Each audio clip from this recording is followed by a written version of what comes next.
सुनिए, देखिए आज जो हम लोग चालू करने वाले हैं वो मैथ, और मैथ का भी सबसे पहला चैप्टर है। हम लोग पहले हेडलाइन ले लीजिएगा। मैथ पढ़ने वाले हैं किस क्लास का? 10th क्लास का। और ये मैथ में सबसे पहला हम लोगों को चालू हो रहा है चैप्टर 1।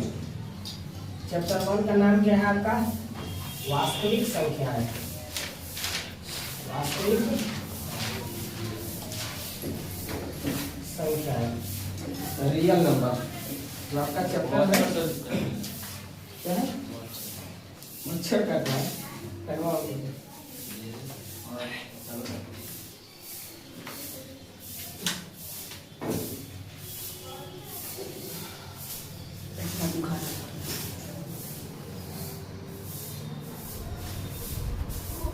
आपका जो इंग्लिश टर्म है इसको लिख सकते हैं रियल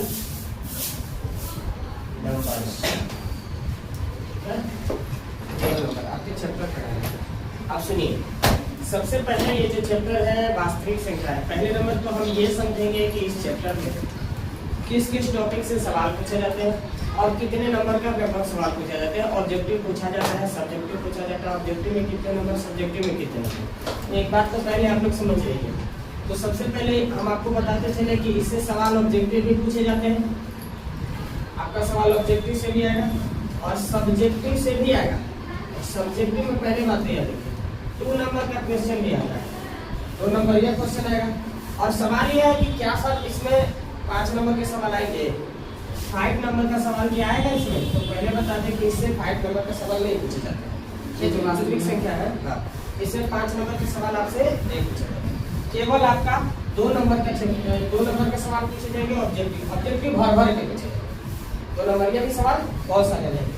तो इससे आपका जो बनता है ऑब्जेक्टिव बनता है और 2 नंबर के सवाल बनता है। इसमें 5 नंबर का सवाल नहीं पूछे जाते। ठीक है, तो अब इसमें ये तो हो गया कि आने वाले हैं या नहीं, ये सब इसी सवाल बने जाएंगे। 5 नंबर के लिए ये नहीं बन सकता। आप सुनिए, इसके बाद हमें टॉपिक क्या क्या इस चैप्टर में पढ़ना है। टॉपिक सबसे पहले तो टॉपिक हमें पढ़ना है इसके संख्याएं। संख्याएं है पहले टॉपिक पढ़ना है संख्या। दूसरा टॉपिक पढ़ना है हमें यूक्लिड विभाजन। यूक्लिड विभाजन, यूक्लिड विभाजन, एल्गोरिथम। यूक्लिड विभाजन, एल्गोरिथम पढ़ना है। और अगला जो चैप्टर, अगला जो टॉपिक है उसके बारे में पढ़ना है अंकगणित की आधारभूत प्रमेय। अंकगणित की आधारभूत प्रमेय। अंकगणित की आधारभूत प्रमेयिका ये पढ़ना है। और आपको बताते चले कि इसमें जो पढ़ना है हमें शांत और अशांत पढ़ना है। शांत एवं अशांत, कौन शांत होता है, कौन संख्या अशांत होती है। उसके बाद हमें पढ़ना है परिमेय सिद्ध करना। परिमेयता सिद्ध करने के लिए ये टॉपिक पढ़ना है। ठीक है, ये सब टॉपिक आज इस चैप्टर में आपको देखना है। और आपको बताते चले कि इसमें जो ये सब टॉपिक पढ़ना है इसमें कितने एक्सरसाइज है। तो चैप्टर एक्सरसाइज 1.1 मिलेगा आपको, 1.2 है, 1.3 है, 1.4 है, यानी कि 4 एक्सरसाइज आपको इसमें पढ़ना है। और बेसिकली इसको पढ़ने के लिए 6 से 7 दिन में आपका चैप्टर खत्म हो जाना चाहिए। मुश्किल से अगर जाता है तो 7 से 8 दिन, इससे ज़्यादा तो नहीं जाना चाहिए। इतना दिन में आपका चैप्टर खत्म कर दिया जाए। आज 1 से 2 दिन तक आपका थ्योरी चलेगा।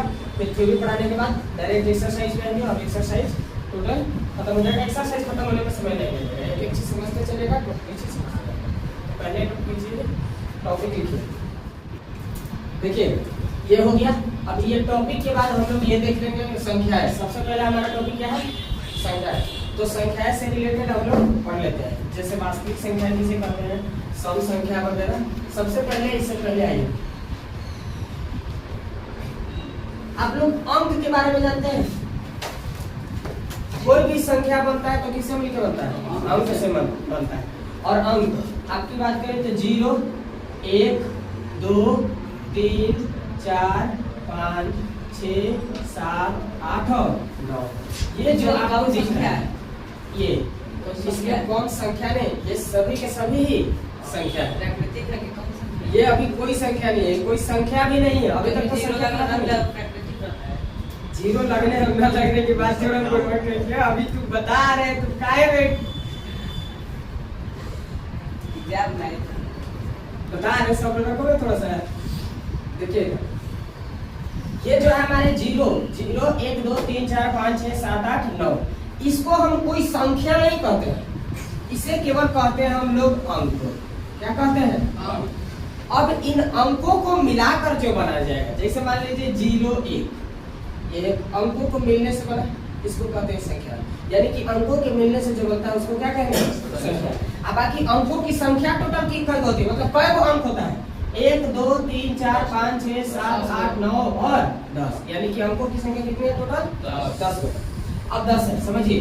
अब इससे जितने भी मिलेंगे तो अंक हमारा है, यानी कि हम अंक की परिभाषा अगर कर देना चाहे तो बोलेंगे कि 0 1 2 3 4 5 6 7 8 और 9 को अंक कहते हैं। क्या कहते हैं? अंक। तो सबसे पहला तो आप लोग यही लिखिए, अंक कहते हैं किसे? 0 1 2 3 4 5 6 7 8 9 9 को अंक कहते हैं। अंक कहते हैं, अंक कहते हैं।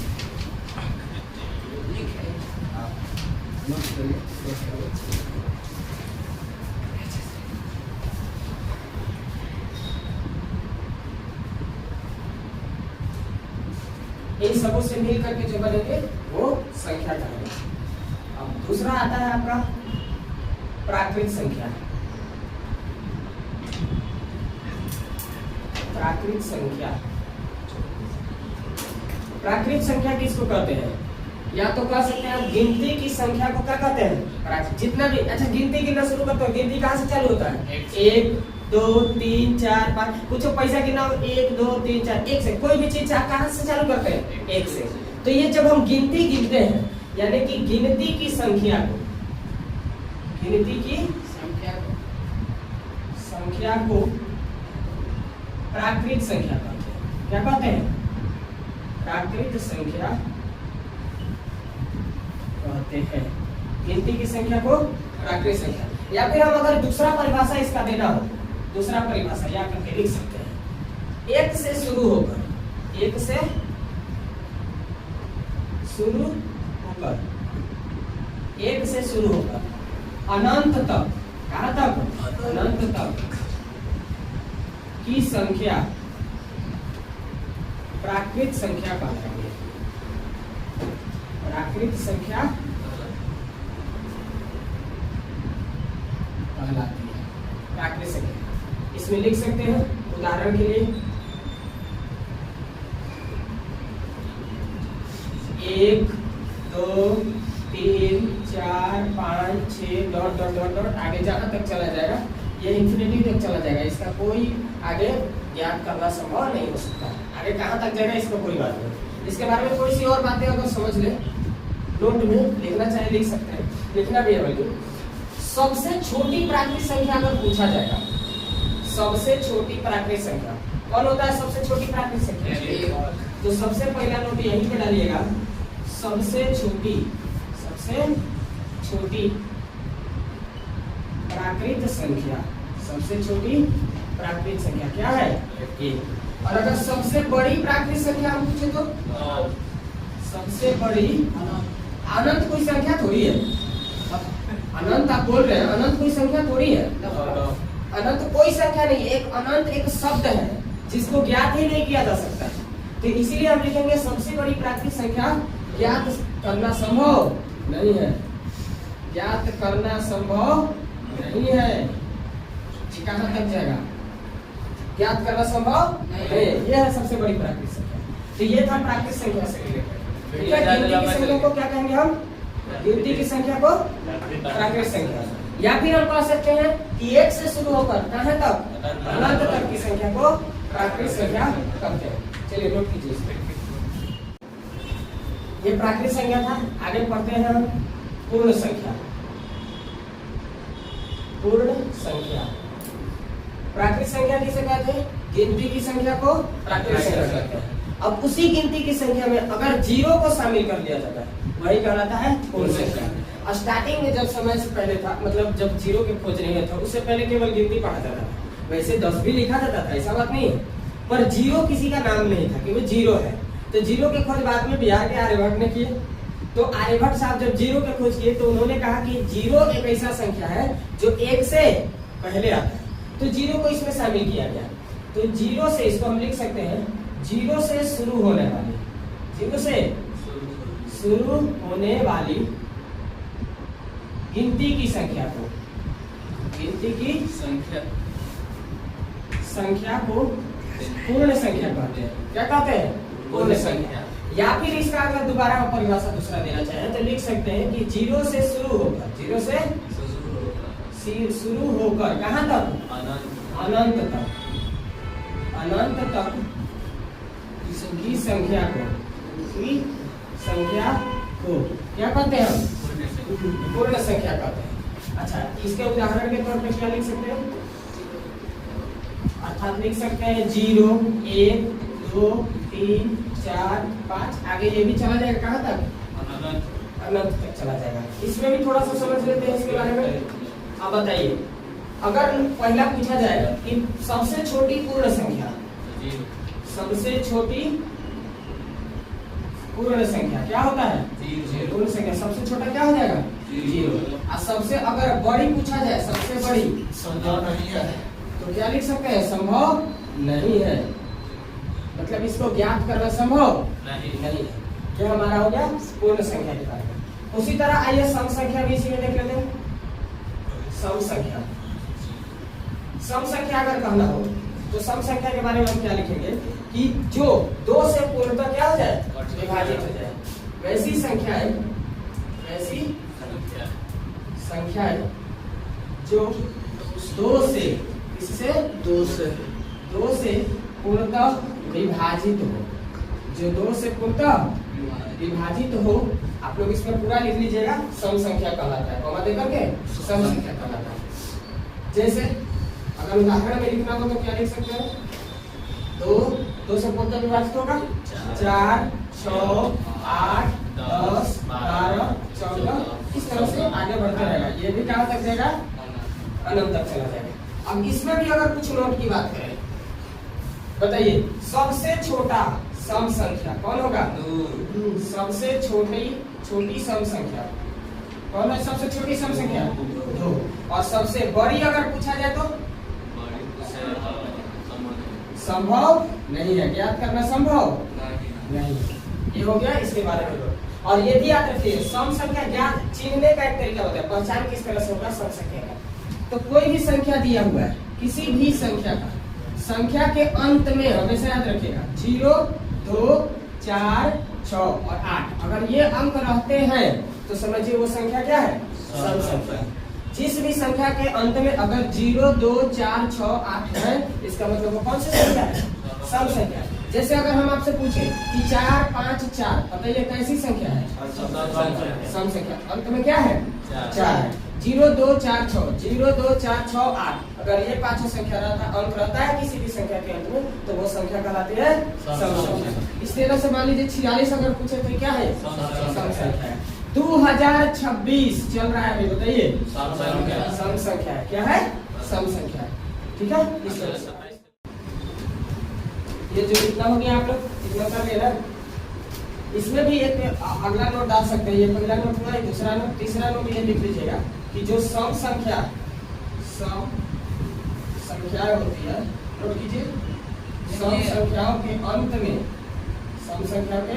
अंत में 0, 1, 0, 2, 4, 6, 8 होता है, या फिर आते हैं, ऐसे लिख लीजिए, आते हैं। सम संख्याओं के अंत में 0, 2, 4, 6 एवं 8 आते हैं। हाँ ठीक है, अच्छा पहचान करने के लिए ये भी लिख सकते हैं।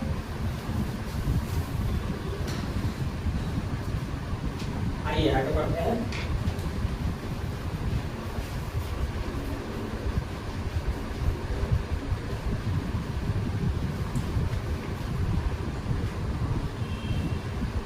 हम लोग क्या क्या देख लिए? प्राकृत संख्या क्या देखे? प्राकृत हो गया। प्राकृत संख्या किसे कहते हैं? गिनती की संख्या को प्राकृत संख्या कहते हैं। एक से शुरू होगा। पूर्ण संख्या 0 से शुरू होकर अनंत तक की संख्या को पूर्ण संख्या कहते हैं। उसके बाद सम संख्या देख लिए, किसे कहते हैं? जो 2 से पूर्णतः विभाजित हो जाए उसे क्या कहते हैं? सम संख्या। अगला है आपके पास विषम संख्या। क्या है? विषम संख्या। विषम संख्या किसे कहते हैं? वैसी संख्या है जो 2 से पूर्णतः विभाजित नहीं होती है। ऐसी संख्या है जो 2 से पूर्णतः विभाजित नहीं होती है। नहीं हो उसे क्या कहते हैं? विषम संख्या कहते हैं। उदाहरण के लिए अर्थात लिख देते हैं। अर्थात कौन कौन आ जाएंगे? 1, 3, 5, 7, 9, 11, 13, 15, 17, आगे भी इसी तरह से बढ़ते हैं। इसके बारे में भी अगर नोट लिखना चाहे क्या क्या बनेंगे बताइए? सबसे छोटी विषम संख्या, सबसे छोटी विषम संख्या कौन है? 1 है। सबसे छोटी विषम संख्या 1 है। और यही पूछा जाए सबसे बड़ी विषम संख्या, सबसे बड़ी विषम संख्या, ये भी हम निकाल नहीं सकते हैं। बड़ा कौन होगा? इसीलिए ज्ञात करना संभव नहीं है। ज्ञात करना संभव नहीं, ज्ञात करना संभव नहीं, असंभव लिख दिया जाएगा तो भी हो जाएगा। अच्छा, ये हो गया विषम संख्या के बारे में। और भी हम ये लिखना चाहे अगर नोट नंबर 3 में डाल दे तो लिख सकते हैं कि विषम संख्या के अंत में, विषम संख्या के अंत में बताइए सम संख्या के अंत में क्या क्या था? 0, 2, 4, 6, 8। तो इसके अलावा जो बच गया सब किस में आ जाएगा? विषम संख्या में। कौन बच गया? 1, 3, 5, 7, 9, यही ना? तो इसके अंत में विषम संख्या के अंत में 1, 3, 5, 7, 9 आते हैं। क्या क्या आते हैं? 1, 3, 5, 7, 9 आते हैं। अभी 2026 चल रहा है तो 2026 कौन सी था? एक सम संख्या। 2026 क्या था? एक सम संख्या। लेकिन आने वाले समय में 2027 आएगा अगला साल, ये क्या हो जाएगा? अच्छा, जो गुजर गया वो भी क्या था? विषम। ये भी विषम, ये भी विषम, और ये वाला सम था। ठीक है, देखिए तो ये हो गया विषम संख्या के बारे में। और अगर हम बात करें सम संख्या भाज्य संख्या के बारे में, भाज्य संख्या, भाज्य संख्या किसे कहते हैं? वे सभी संख्याएं जो एक एवं स्वयं को छोड़कर किसी अन्य संख्या से विभाजित हो जाए उसे क्या कहते हैं? भाज्य संख्या।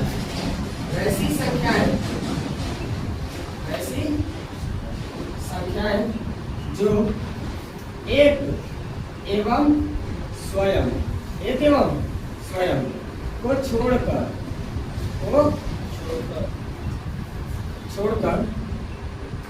किसी अन्य संख्या से, अन्य संख्या से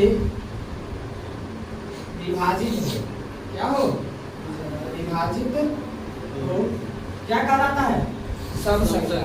अच्छा, एक एवं स्वयं, सारा के सारा यही समझ के ऊपर है। अर्थात देखिए कौन कौन हो सकता है बताइए तो? पहले नंबर एक को न तो भाज्य में रखा जाता है न तो अभाज्य में रखा जाता है, इसलिए एक तो होगा नहीं, 2। अब देखिए 2 को काटे तो 1 से ये कटेगा और 2 से कटेंगे, यही ना 2 से। तो ये तो एक एवं स्वयं को छोड़कर किसी अन्य संख्या से कट रहा है नहीं। इसका मतलब 2 भाज्य संख्या नहीं। 3 के बारे में बताइए तो? 1 से कटेगा और 3 से, 1 से और 3 से, तो 1 से कटा और स्वयं से कटा है, इसका मतलब 3 भी भाज्य संख्या नहीं है। चालू किससे होगा? 4 से, क्योंकि 4 1 से भी कटता है, 4 से भी कटता है और 2 से भी कटता है। तो एक और स्वयं को छोड़ के किसी अन्य संख्या से विभाजित हो रहा है ना, इसका मतलब ये भाज्य संख्या है। उसी तरह 5 क्या होगा? नहीं। क्या होगा फिर? 6। 7 होगा? नहीं। क्या होगा? 8। 8 हो जाएगा। उसी तरह 9 होगा कि नहीं? 9 होगा, क्योंकि 1 से भी कटता है, 3 से भी कटता है और 9 से भी कटता है। तो एक एवं स्वयं के अलावा किसी अन्य संख्या से कटा, इसका मतलब विभाज्य संख्या है। तो इन सबों को इस तरह से हम लिख सकते हैं। क्या क्या आया? 4, 6, 8, 9, 10, 12, इस तरह से आगे लिख सकते हैं इंफिनिटी तक। अब यह बताइएगा नोट में क्या क्या लिखा जा सकता है, समझिए। सबसे पहला सबसे छोटी भाज्य संख्या, सबसे छोटी भाज्य संख्या बताइए क्या है? 4 है। क्या है?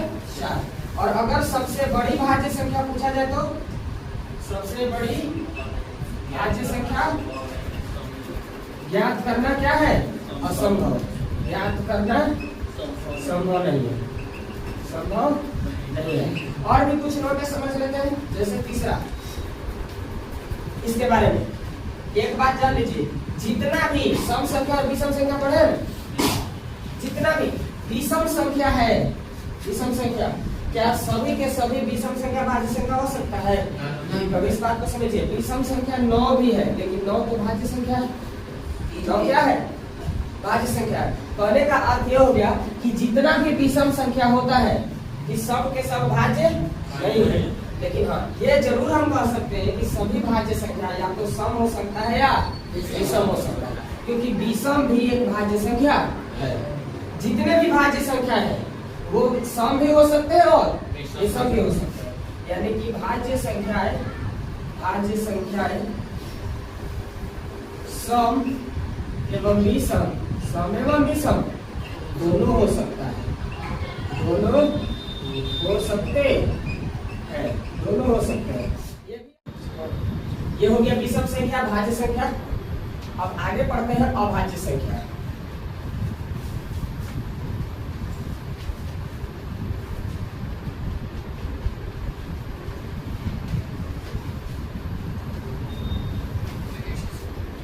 अभी हम लोग क्या पढ़े? सबसे पहले फिर से बताइए, प्राकृत संख्या। क्या कहे? प्राकृत पढ़े। उससे पहले अंक पढ़े थे ना। अंक यानी कि 0, 1, 2, 3, 4, 5, 6, 7, 8, 9 को क्या कहते हैं? अच्छा बताइए, अंक टोटल काय को है? 10। टोटल 10। प्राकृत संख्या गिनती की संख्या को प्राकृत संख्या। पूर्ण संख्या 0 से शुरू होकर अनंत तक की संख्या को पूर्ण संख्या। सम संख्या जो 2 से पूर्णतः विभाजित हो जाए। सबसे छोटी सम संख्या क्या है? 2। और सबसे बड़ी संख्या पता नहीं। अच्छा, इसके पहचानने का तरीका है बताए। 0, 2, 4, 6, 8 अगर ये संख्या के अंत में रहता है तो इसका मतलब सम संख्या है। उसके बाद हम लोग क्या पढ़े? विषम संख्या। क्या पढ़े? विषम संख्या जो 2 से पूर्णतः विभाजित 9। इसके पहचानने का तरीका है 1, 3, 5, 7, 9 ये सब अंक जो है संख्या के अंत में रहेंगे। उसके बाद हम लोग पढ़े भाज्य संख्या। भाज्य किसे कहेंगे? वे सभी संख्याएं जो एक एवं स्वयं को छोड़कर किसी अन्य संख्या से विभाजित हो जाए, किसी अन्य संख्या से विभाजित हो जाए। सबसे छोटी भाज्य संख्या क्या होता है? 4। और सबसे बड़ा भाज्य संख्या ज्ञात करना संभव नहीं है। अभाज्य संख्या में आते हैं। अभाज्य संख्या अभी पढ़ने वाले। यहाँ पे अगला अभाज्य संख्या देखिए, ऐसी संख्या है, वैसी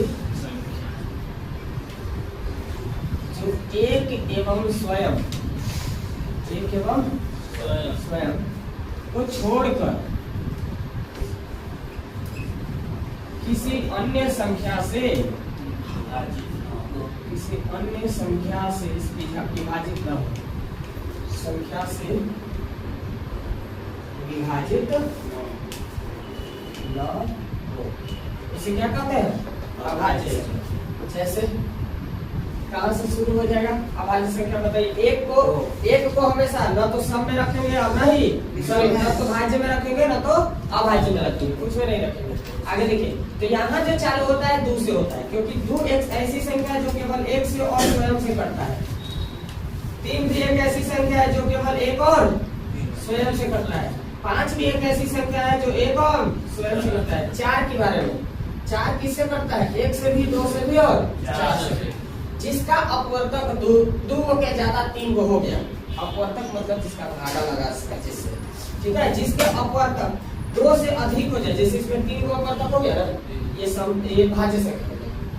6 को देख लीजिए, इसका अपवर्तक क्या होगा?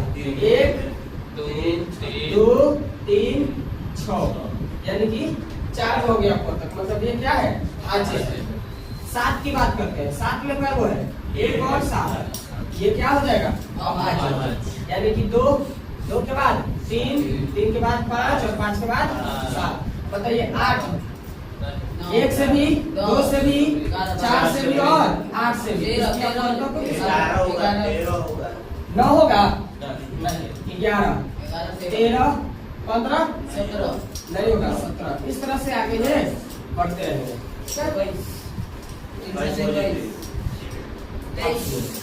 इस तरह से आगे बढ़ेंगे। अब बताइए नोट में सबसे छोटी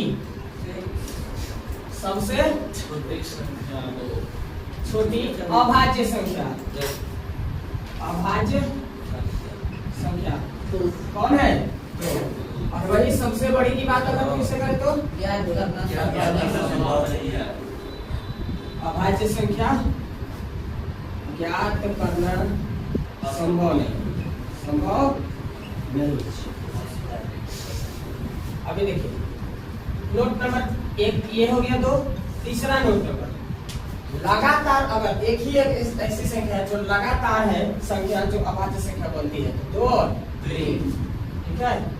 ऐसी 2 संख्याएं जो लगातार अभाज्य संख्या, ऐसी 2 संख्याएं जो लगातार अभाज्य हो, वो कौन कौन है?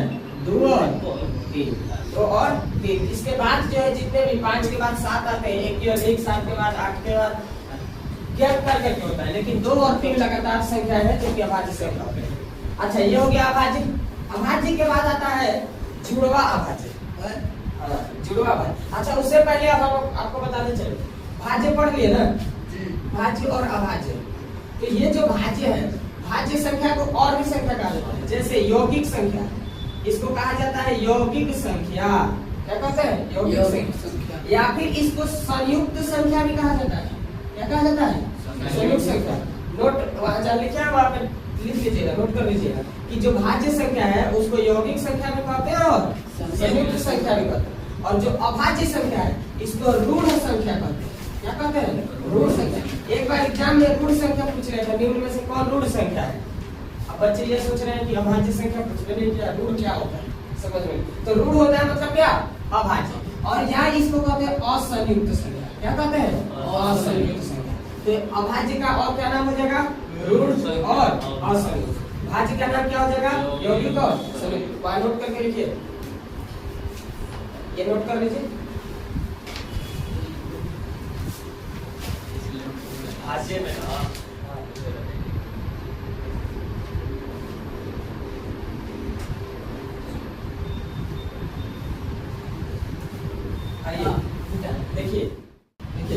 देखिए चिन्ह 2 अभाज्य संख्याओं के बीच अंतर, अभाज्य संख्याओं के बीच अंतर 2 हो। अंतर कितना होना चाहिए? 2।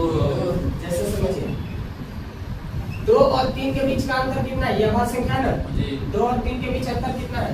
1 का, तो वो जुड़ा अभाज्य नहीं है। 3 और 5 के बीच अंतर कितना है? 2। इसका मतलब ये जुड़ा अभाज्य है। हो गया 3 और 5। 3 और 5 होता है नहीं, जुड़ा अभाज्य नहीं होता, जुड़ा अभाज्य। और 5 और 7 दोनों के बीच अंतर। अच्छा, तो ये 7 11 होगा? नहीं, 7 11 नहीं होगा। फिर 11 13 हो सकता है। उसी तरह 13 15 होंगे कि नहीं? कैसे हो जाएगा? 15 तो पहले नंबर अभाज्य नहीं है, 15 तो भाज्य है, तो 13 15 होगा नहीं। 17 19 केवल अभाज्य। यहाँ क्या लिखा है? 2 अभाज्य संख्याओं के भाज्य तो होना ही नहीं चाहिए। केवल क्या होना चाहिए, अभाज्य। इस तरह से आगे बढ़ते चलते हैं, ठीक है। अब इसके बाद ये समझ लीजिए सह अभाज्य क्या कहलाता है, सह अभाज्य, या फिर हम इसको असहभाज्य भी कहते हैं, असहभाज्य संख्या। देखिए सह अभाज्य हुआ, अ को पहले ला दीजिए, बन जाता है असहभाज्य, ठीक है, असहभाज्य संख्या। तो जिन दो अभाज्य संख्याओं के बीच, जिन दो अभाज्य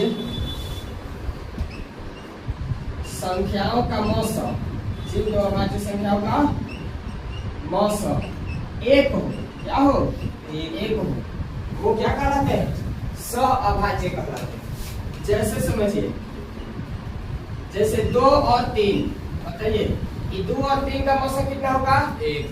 इसका मतलब यह क्या है, सह अभाज्य है। उसी तरह 3 और 5, इन दोनों के बीच मौसा कितना निकलेगा, एक। तो ये भी क्या है, सह अभाज्य। 5 और 7, इसके बीच मौसा कितना निकलेगा, एक। तो ये भी क्या है, सह अभाज्य। इसी तरह से आगे भी बनते चलते हैं और भी करते हैं। अच्छा ऊपर में और भी थोड़ा सा बताते चले, इसमें नोट दे करके और भी लिख सकते हैं। ये जो नोट 3 नंबर होगा ना, चौथा नोट अभाज्य के बारे में, अभाज्य संख्या में और भी लिख सकते हैं कि एक सवाल पूछा था 1 से 100 तक कितनी अभाज्य संख्या होती है, 1 से 100 तक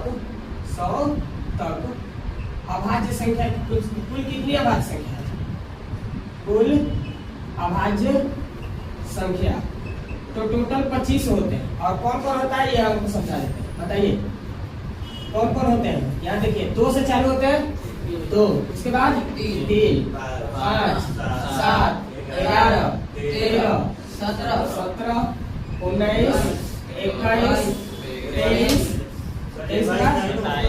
21 नहीं होगा, 21 नहीं होगा, 23, 27 भी नहीं, 29, 31, 33 भी नहीं होगा, 35 भी नहीं, 37 के बाद क्या हो सकता है, 39 नहीं, 3 से विभाज्य है वो, 41, 43, 47 के बाद 51 भी नहीं होगा, 52, 53, 54 भी नहीं होगा, 55 भी नहीं, 56 भी नहीं, 57, 58 भी नहीं, 59 होगा,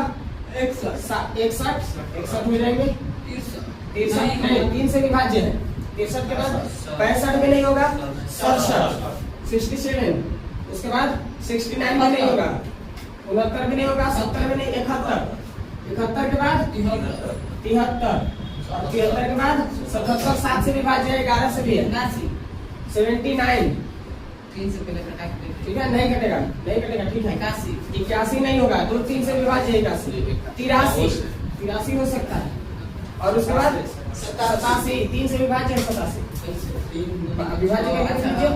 अच्छा 87 के बाद 89, 89, फिर 91, 13 7 91, ये भी नहीं होगा, 13 से विभाज्य है, 93 भी नहीं होगा क्योंकि 3 से विभाज्य है, 95 भी नहीं, 97 डायरेक्ट कहा जाता है 97। अब गिनिए काय होगा, 1 2 3 4 5 6 7 8 9 10 11 12 13 14 15 16 17 18 19 20 21 22 23 24 25 26 हो गया। एगो कहे तो ज्यादा हो रहा है, कौन है जो कि ज्यादा हो रहा है,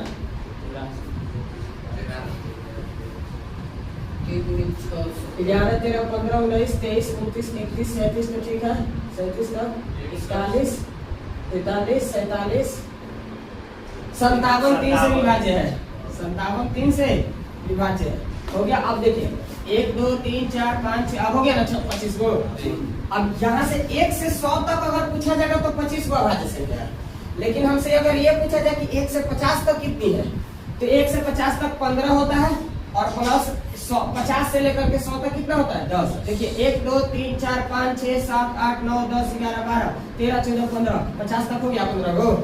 अब उसके बाद 1 2 3 4 5 6 7 8 9 10 तो 10 हो गया। ये भी याद रखना 15 प्लस 10 बराबर 25, यानी 1 से 100 तक अगर पूछता है तो 25 को, और 1 से 50 तक 15, 50 के बाद 100 तक 10। ठीक है, तो ये भी नोट करके यहाँ नोट कर लीजिएगा, ठीक है, इसको नोट कीजिए। हो गया जुड़वा संख्या, हो गया सह आवाज होगा ना। अब इसके बाद आइए देखते हैं।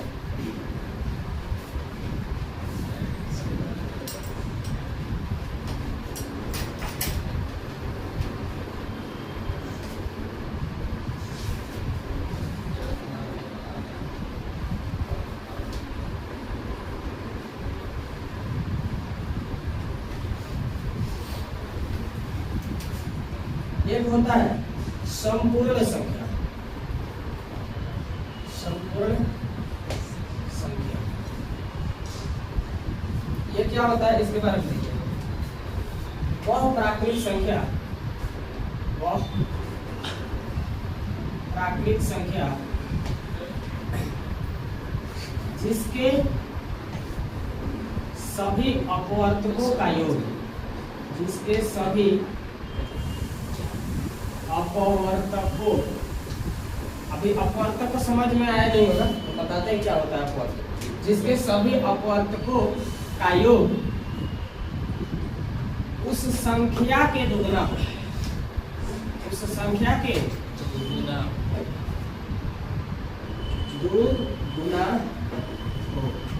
वो क्या कहलाता है? संपूर्ण संख्या।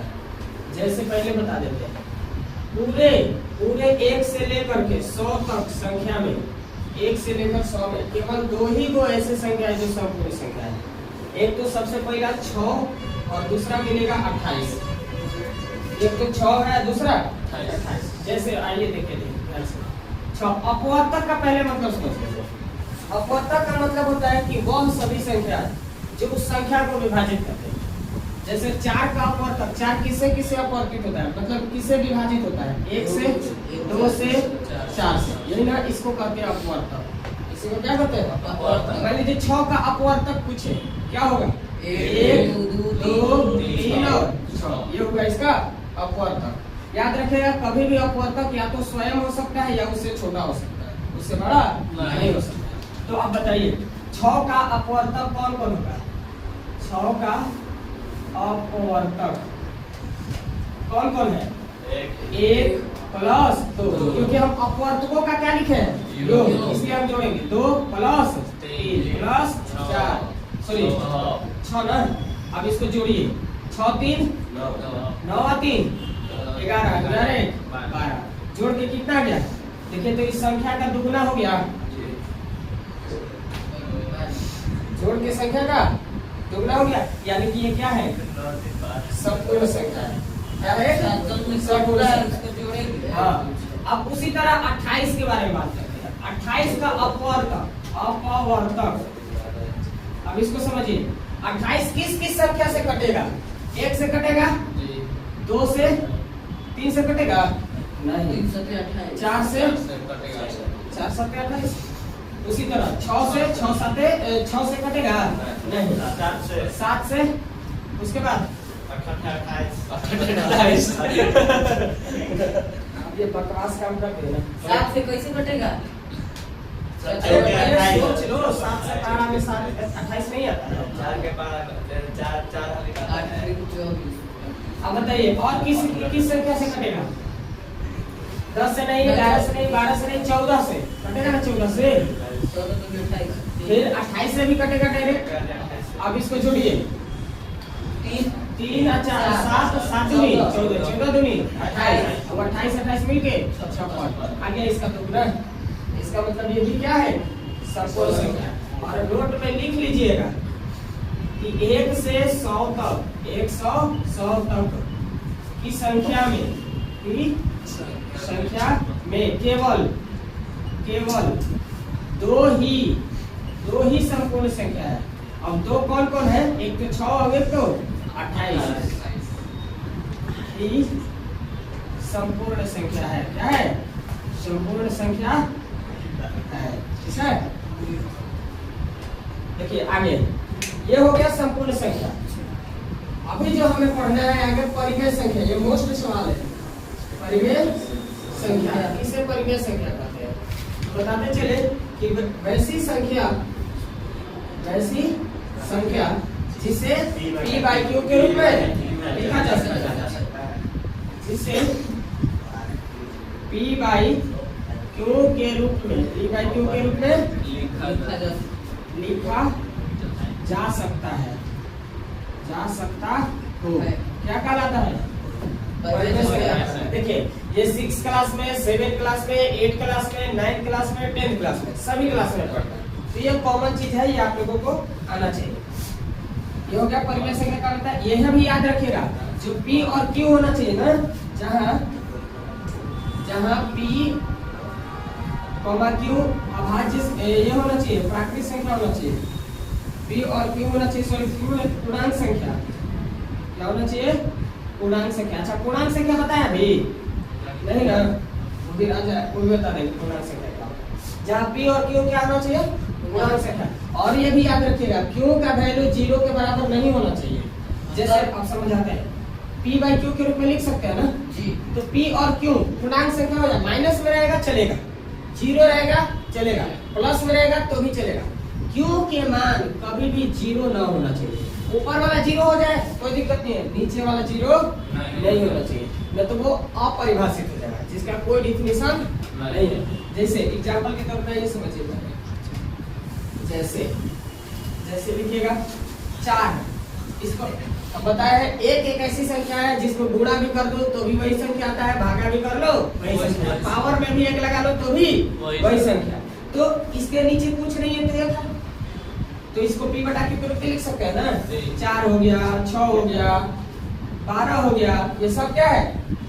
यानी कि जितने भी प्राकृतिक संख्या होते हैं सभी के सभी क्या होते हैं? परिमेय संख्या होता है। अच्छा 0 हो सकता है कि नहीं?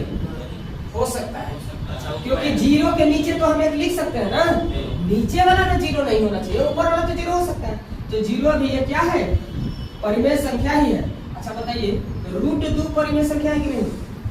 रूट को हम बाहर नहीं निकाल सकते हैं, इसलिए ये परिमेय संख्या नहीं है। हाँ अगर हम रूट के अंदर 4 लिख दें, ये क्या है? परिमेय संख्या।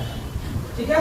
अच्छा बताइए 22/7 पाई के मान होता है ना 22/7, ये भी इसको भी हम P बटा Q के रूप में लिख सकते हैं, ये भी क्या है? परिमेय संख्या। ठीक है, याद रखिएगा पाई एक अपरिमेय है, लेकिन पाई का मान क्या होता है?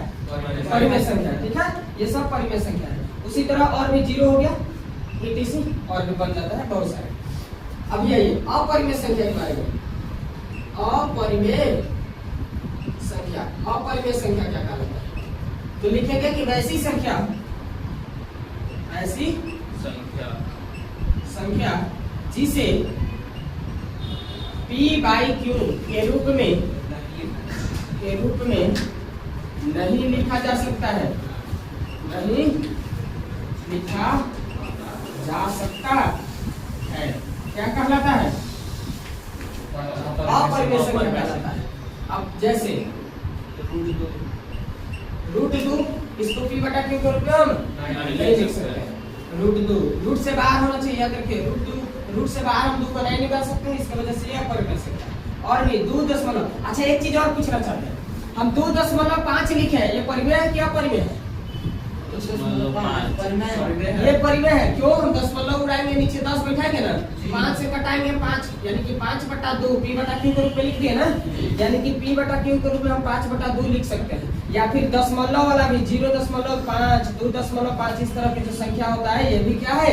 परिमेय संख्या। लेकिन अगर इसी को हम आगे बढ़ाते रहे, जैसे 0.1, 0.01, 0.001, इस तरह से आगे ये बढ़ते रहता है, ये क्या हो गया? अपरिमेय संख्या। क्या हो जाता है? अपरिमेय संख्या। बताइए √17 क्या है? अपरिमेय संख्या है, जिसको हम बाहर नहीं निकाल सकते हैं, सभी के सभी हो जाएंगे अपरिमेय संख्या। और भी अपरिमेय के कई एग्जांपल होते हैं, जैसे जो कभी कट के मतलब रुके ही नहीं। मान लीजिए जैसे 5.135, 5, 6, 3, 8, 9 कैसे लगा? बार की बात नहीं है, बार वाला जो होता है परिमेय संख्या होता है। अगर बार लगा हुआ है तो परिमेय संख्या, जैसे 0.5 के पावर बार लगा दिए, इसका मतलब ये परिमेय है। ठीक है, ये परिमेय होता है, इसको 5/9 के रूप में लिख सकते हैं। ठीक है, अब ये ऐसा लिखते हैं जो कि कभी कटे। अब देखो ये आगे बढ़ते जाता है, ये रुकने का नाम ही नहीं है, रिपीट भी नहीं हो रहा है और रुक भी नहीं रहा, ये क्या हो गया? अपरिमेय संख्या। ये नोट कीजिए।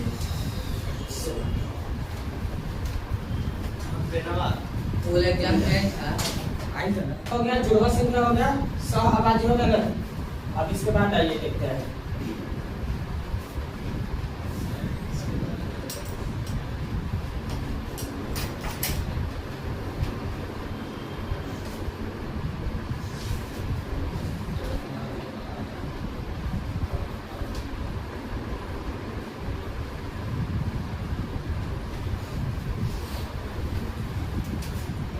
एक होता है संपूर्ण संख्या, संपूर्ण संख्या। ये क्या होता है इसके बारे में देखिए।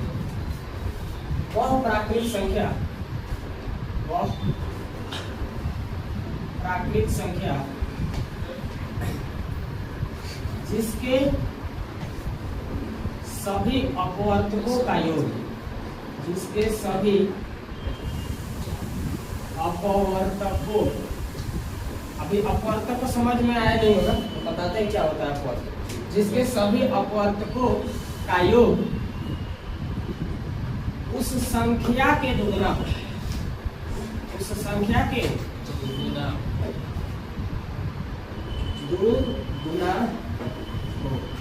वो क्या कहलाता है? संपूर्ण संख्या।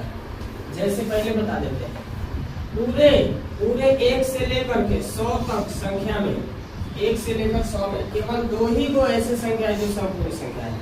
एक तो सबसे पहला 6 और दूसरा मिलेगा 28। एक तो 6 है, दूसरा 28। जैसे आइए देखे ध्यान से। 6 अपवर्तक का पहले मतलब समझिए।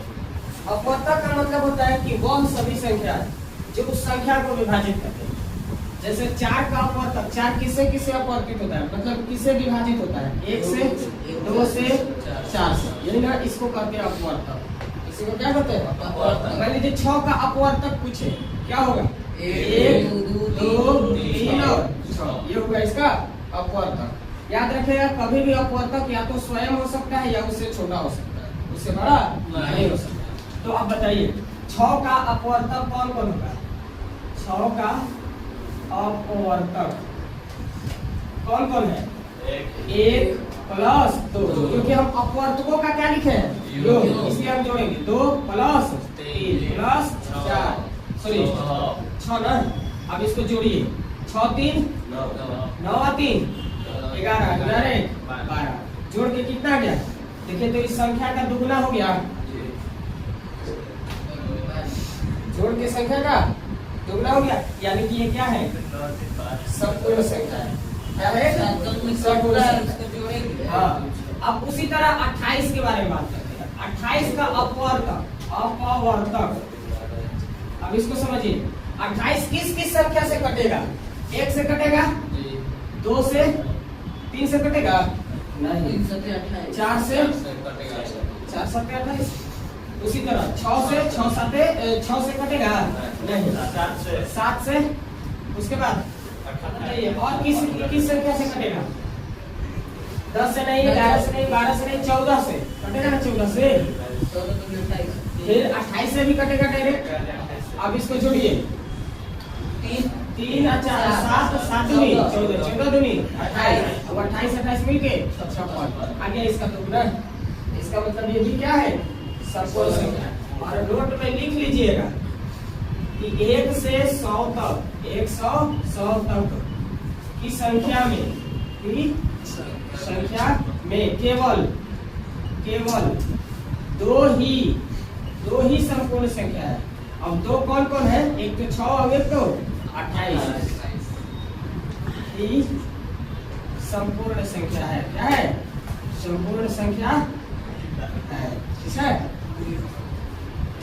देखिए आगे, ये हो गया संपूर्ण संख्या। अभी जो हमें पढ़ना है आगे परिमेय संख्या, ये मोस्ट सवाल है।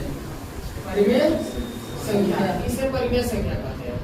बताते चले कि वैसी संख्या जिसे p/q के रूप में लिखा जा सकता है, जिसे p/q के रूप में लिखा जा सकता है, क्या कहलाता है? देखिए ये 6 क्लास में, 7 क्लास में, 8 क्लास में, 9 क्लास में, 10 क्लास में, सभी क्लास में पढ़ता है। तो ये कॉमन चीज है, ये आप लोगों को आना चाहिए। ये हो गया परिमेय संख्या का होता है। यह भी याद रखिएगा, जो p और q होना चाहिए ना, जहाँ p, q अभाज्य ये होना चाहिए, प्राकृतिक संख्या होना चाहिए। p और q होना चाहिए, सॉरी पूर्णांक संख्या। क्या होना चाहिए? पूर्णांक संख्या। अच्छा पूर्णांक संख्या बताया अभी नहीं ना, तो फिर पूर्णता नहीं, पूर्णांक संख्या क्या होता है। जहाँ पी और क्यू क्या होना चाहिए, पूर्णांक संख्या। और ये भी याद रखिएगा क्यू का वैल्यू 0 के बराबर नहीं होना चाहिए। जैसे आप समझ आते हैं P बाई क्यू के रूप में लिख सकते हैं ना जी। तो P और Q पूर्णांक संख्या हो जाए, माइनस में रहेगा चलेगा, 0 रहेगा चलेगा, प्लस में रहेगा तो भी चलेगा। Q के मान कभी भी 0 ना होना चाहिए। ऊपर वाला 0 हो जाए कोई दिक्कत नहीं है, नीचे वाला 0 नहीं होना चाहिए, नहीं तो वो अपरिभाषित हो जाएगा जिसका कोई डिफिनेशन नहीं है। जैसे एग्जांपल के तौर पर ये समझिएगा, जैसे जैसे लिखिएगा 4, इसको अब बताया है एक ऐसी संख्या है जिसको गुणा भी कर दो तो भी वही संख्या आता है, भागा भी कर लो वही संख्या, पावर में भी 1 लगा लो तो भी वही संख्या। तो इसके नीचे कुछ नहीं है तो ये तो इसको p बटा q के रूप में लिख सकते हैं ना। 4 हो गया, 6 हो गया, 12 हो गया, ये सब क्या है, यानी कि जितने भी प्राकृतिक संख्या होते हैं सभी के सभी क्या होते हैं, परिमेय संख्या होते हैं। अच्छा 0 हो सकता है कि नहीं, हो सकता है, क्योंकि 0 के नीचे तो हम एक लिख सकते हैं ना, नीचे वाला ना 0 नहीं होना चाहिए, ऊपर वाला तो 0 हो सकता है। तो 0 भी ये क्या है, परिमेय संख्या ही है। अच्छा बताइए √2 परिमेय संख्या है कि नहीं, रूट को हम बाहर नहीं निकाल सकते हैं इसलिए ये परिमेय संख्या नहीं है। हाँ अगर हम रूट के अंदर 4 लिख दें ये क्या है, परिमेय संख्या, ठीक है। अच्छा बताइए 22/7 पाई के मान होता है ना 22/7, ये भी इसको भी हम p बटा q के रूप में लिख सकते हैं, ये भी क्या है, परिमेय संख्या, ठीक है। याद रखिएगा पाई एक अपरिमेय है लेकिन पाई का मान क्या होता है, परिमेय संख्या, ठीक है। ये सब परिमेय संख्या है। उसी तरह और भी 0 हो गया etc और भी बन जाता है बहुत सारे। अब ये अपरिमेय संख्या के बारे में, अपरिमेय संख्या, अपरिमेय संख्या क्या कहलाता है, तो लिखेंगे कि वैसी संख्या, ऐसी संख्या जिसे p बाई q के रूप में नहीं लिखा जा सकता है, नहीं लिखा जा सकता है, क्या कहलाता है, अपरिमेय संख्या कहलाता है। अब जैसे √2 इसको p बटा q के रूप में हम नहीं लिख सकते हैं, √2 रूट से बाहर होना चाहिए, याद रखिए रूट से बाहर हम 2 को नहीं निकाल सकते, इसकी वजह से यह परिमेय संख्या है। और भी 2 अच्छा एक चीज और पूछना चाहते हैं, हम 2.5 लिखे हैं, ये परिमेय है क्या, परिमेय है, ये परिमेय है। क्यों, हम दशमलव उड़ाएंगे नीचे 10 बैठाएंगे ना, 5 से कटाएंगे 5 यानी कि 5/2 p बटा q के रूप में लिख दिए ना, यानी कि p बटा q के रूप में हम 5/2 लिख सकते हैं। या फिर दशमलव वाला भी 0.5 2.5 इस तरह की जो संख्या होता है ये भी क्या है, परिमेय संख्या। लेकिन अगर इसी को हम आगे बढ़ाते रहे जैसे 0 1 0 0 1 0 0 0 1 इस तरह से आगे ये बढ़ते रहता है, ये क्या हो गया, अपरिमेय संख्या। क्या हो जाता है, अपरिमेय संख्या। बताइए √17 क्या है, अपरिमेय संख्या है, जिसको बाहर नहीं निकाल सकते हैं, सभी के सभी हो जाएंगे अपरिमेय संख्या। और भी अपरिमेय के कई एग्जांपल होते हैं, जैसे जो कभी कट के मतलब रुके ही नहीं, मान लीजिए जैसे 5.1 3 5 6 3 8 9 कैसे लगा, बार की बात नहीं है, बार वाला जो होता है परिमेय संख्या होता है। अगर बार लगा हुआ है तो परिमेय संख्या है। जैसे हम 0.5 के पावर बार लगा दिए, इसका मतलब ये परिमेय है, ठीक है। ये परिमेय होता है, इसको 5/9 के रूप में लिख सकते हैं, ठीक है। अब ये ऐसा लिखते हैं क्योंकि कभी कभी अब देखो ये आगे बढ़ते जाता है, ये रुकने का नाम ही नहीं है, रिपीट भी नहीं हो रहा है और रुक भी नहीं रहा, ये क्या हो गया, अपरिमेय संख्या। ये नोट कीजिए।